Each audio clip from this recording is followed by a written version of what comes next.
अंजनी कुमार शर्मा का इंदौर से सवाल है, राम जी की पूजा आराधना पाखंड है, लेकिन इफ्तार पार्टी में जाना गंगा जमुनी तहजीब है। ये कैसा लॉजिक है भाटी जी? नहीं, मैंने कब कहा कि पाखंड है?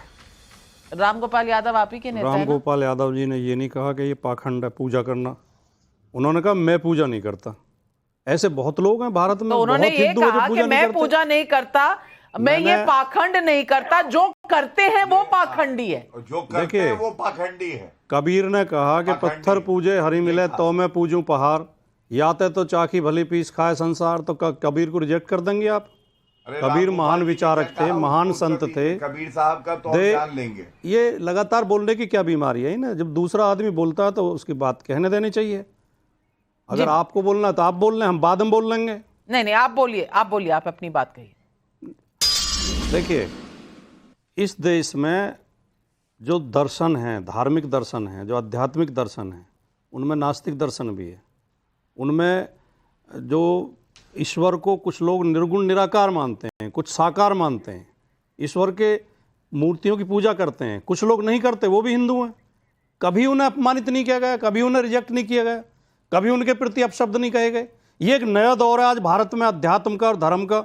धर्म की ठेकेदारी ऐसे टटपूंजियों ने ले ली है, जो गली नुक्कड़ के जो उचक्के टाइप लोग होते हैं नहीं, वो हमारे धर्म की ठेकेदारी ले रहे हैं। वो बड़े कोई कितना ही अच्छी बात कहे उस पर एकदम आक्रमण करते हैं। हमारी मर्जी का, जैसे हम कहेंगे वैसे चलेगा। नहीं ऐसे नहीं। मैं पूछना चाहती हूँ, ईश्वरन भंडारी, क्या उच्चकों ने हिंदू धर्म को संभाल लिया है? और मैं पूछना चाहूंगी, जब पाखंडी शब्द बोला गया तो वो उच्चकों के लिए बोला गया था, या जितने श्रद्धालु आज राम मंदिर में अयोध्या में आराधना कर रहे थे उनके लिए भी बोला गया? नाविका जी, जो शब्द थे वो बहुत साफ थे, पर जैसा मैंने कहा, जो लोग गोली चलाते हैं उनको शब्द कहने में कोई इतनी सरप्राइजिंग बात ही नहीं है। पर एक बात और, जिस भाषा का, पाखंडी का आप इस्तेमाल हिंदू धर्म के लिए या जो पूजा करते हैं उनके लिए करते हैं, हिंदू और धर्म और पूजा हटा के कोई भी अपनी चॉइस का रिलीजन डाल लीजिए और सेम शब्द हिम्मत है तो बोल के दिखा दी। लेकिन मैं कहूंगी राजकुमार भाटी जी, कोई माने उसकी इच्छा, कोई ना माने वो भी उसकी इच्छा, लेकिन जो मानने वाला है उसको पाखंडी कहना कहां तक सही है? ये सवाल मैं आपसे पूछती रहूंगी। एक तो ईश्वरन भंडारी 2 बार बोले, दोनों बार इन्होंने अयोध्या में गोली का जिक्र किया। मुझे शर्म आती है कि सुप्रीम कोर्ट के एडवोकेट हैं और कानून के प्रति इनके मन में जरा सा भी सम्मान नहीं है। शर्म से मुझे कोई फर्क नहीं पड़ता।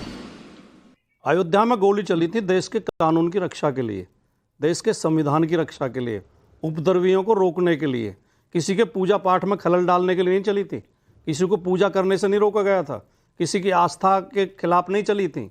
अगर आप ये चाहते हैं कि ऐसा देश चाहते हैं, मैंने कहा, आप रामनवमी पे कार सेवक के ऊपर गोली चलाने को जस्टिफाई करना चाहते हैं, आप करते रहिए, वो आपकी नहीं। इस तरह बीच में चिल्लाने से या तू मैं करने से डिबेट नहीं होती।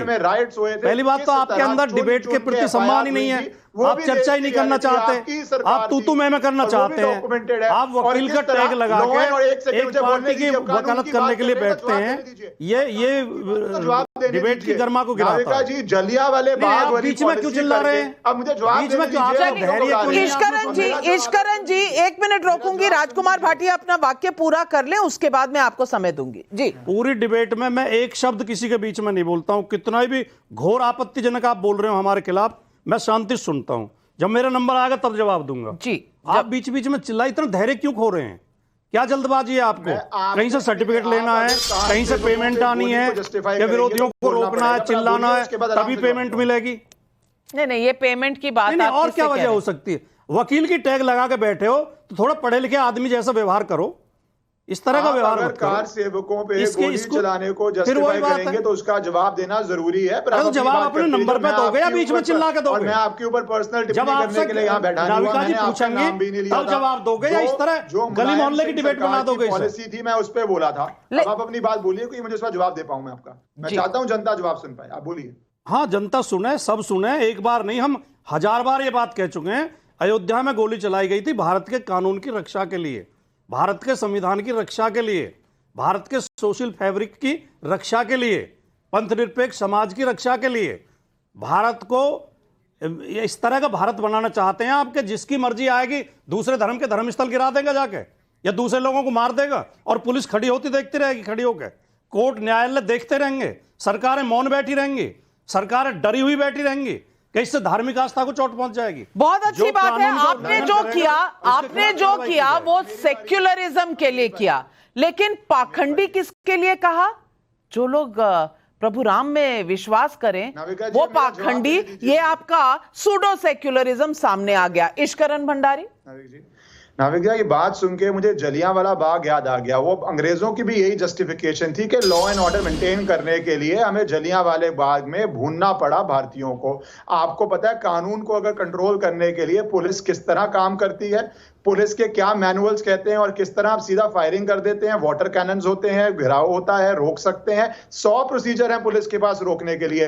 पर आपको उचित लगा कि ये ऑर्डर किया जाए कि कार सेवकों के ऊपर गोलियां चलाई जाए, क्योंकि शायद तभी आपके वोट बैंक को सेटिस्फैक्शन मिलती। और जो आप बचाव कर रहे हैं वो जलियांवाला बाग से चलता हुआ जवाब आ रहा है, उसमें कोई नई बात नहीं है। क्योंकि आप अगर भूनेंगे गोलियों से, उसको भी आप कहेंगे कि हम ये नहीं करते तो ये हो जाता। नहीं, श्रृंगार गौरी, माता श्रृंगार गौरी के मंदिर में जब पूजा याचना बंद करी गई थी, वो भी शायद सेक्युलरिज्म की आड़ में देश का सोशल फैब्रिक बचाने के लिए की गई थी। और रुचि वीरा जी क्या कह रही हैं? रुचि वीरा जी जो कह रही हैं वो भी जरूर सुनिएगा, मुझे बताइएगा ये कितना सेक्युलर है। 19 तारीख को साइकिल के सामने वाला बटन लाइन दबाकर, लाइन लगाकर बटन दबाने का काम करना। मुझे भरोसा है, मुझे यकीन है तुम्हारे ऊपर। अरे तुम वो कौन हो, तुम वो लोग हो जो भूखे पेट रहकर, जो फाके से रहकर पेटों पे पत्थर मार के जिहाद करने का काम करते हो। 19 तारीख को साइकिल के सामने वाला बटन लाइन। राजकुमार भाटी, सेक्युलर भाषण मुरादाबाद में कौन से शब्द पर आपत्ति है आपको? इसमें तो कुछ भी अच्छा खराब नहीं बोल। जिहाद सही है। जिहाद शब्द का आप अर्थ समझती हैं? बहुत वरिष्ठ पत्रकार हैं आप, बहुत सीनियर हैं। जिहाद शब्द का अर्थ समझती हैं आप? हाँ, बहुत व्यापक अर्थ होता है, मुझे लगता है आप भी समझते हैं। नहीं, मैं अच्छी तरह समझता हूँ। आप एक राजनेता हैं, आप ही को अन्याय के खिलाफ लड़ना ही जिहाद है। अन्याय अत्याचार के खिलाफ लड़ना, पापियों के खिलाफ लड़ना, सीना तान के खड़ा होना ही जिहाद है। गौरव भाटिया जी, जिहाद का जो अर्थ मैंने समझा, शायद राजकुमार भाटी जी को वो अर्थ नहीं पता। तो उनका आप भी तो बताएं अपना अर्थ, मैंने तो बता दिया अपना। नाविका जी आप भी बताएं। गौरव भाटिया जी।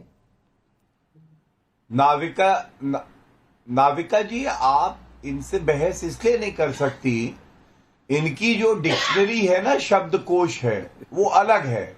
गजवाए हिंद को भी ये लोग ठीक बता देंगे।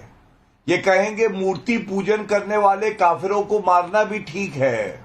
इसकी सोच की आपको जो है समझ रखने की जरूरत ही नहीं है। मैं एक दो बातें जरूर कहूंगा। सबसे पहले, दूसरे के धर्म को हिम्मत हो तो राम गोपाल यादव जी से एक बार कहलवाइएगा कि सड़क पे जो नमाज पढ़ता है ईद पे, वो पाखंडी है। आप नहीं कहलवा पाएंगे, मैं बता रहा हूं, क्योंकि वो आपका वोट बैंक है। और हिंदुओं को, और सुनिएगा नाविका जी ध्यान से, कांग्रेस ने कहा हिंदू आतंकवादी, हिंदू आतंकवाद का आविष्कार हुआ, उनके लिए आतंकवादी हो गया। समाजवादी पार्टी के लिए पाखंडी हो गया, और टीएमसी के लिए दंगाई हो गया। लेकिन हिंदू वो है जो बहुसंख्यक होके भी कहता है संविधान में कि हम पंथ निरपेक्ष देश देते हैं, क्योंकि हम मुसलमान, सिख, ईसाई, जैन, बौद्ध सबसे प्यार करते हैं। ऐसा सहिष्णु धर्म आपको पूरे विश्व में नहीं मिलेगा। दूसरी बात इन्होंने जो कही, लॉ एंड ऑर्डर पे गोली चलाई।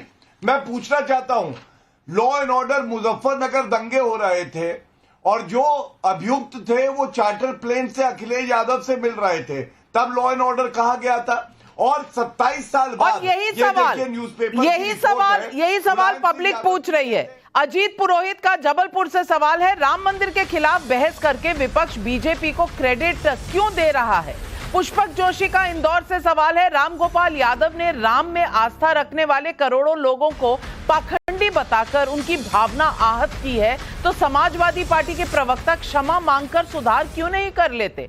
रतन गुप्ता का जमालपुर बिहार से सवाल है, राहुल गांधी बीजेपी को 150 सीट दे रहे हैं, प्रियंका 180 दे रही हैं, लेकिन बीजेपी के लोग कांग्रेस को 50 सीट भी देने को तैयार नहीं है। किसके दावे में कितना दम है? भाई अभी तो कांग्रेस भी नहीं कह रही उनको कितनी सीटें आ रही हैं। सवाल सिर्फ इतना है कि हर वक्त उंगली दूसरों की तरफ। और आज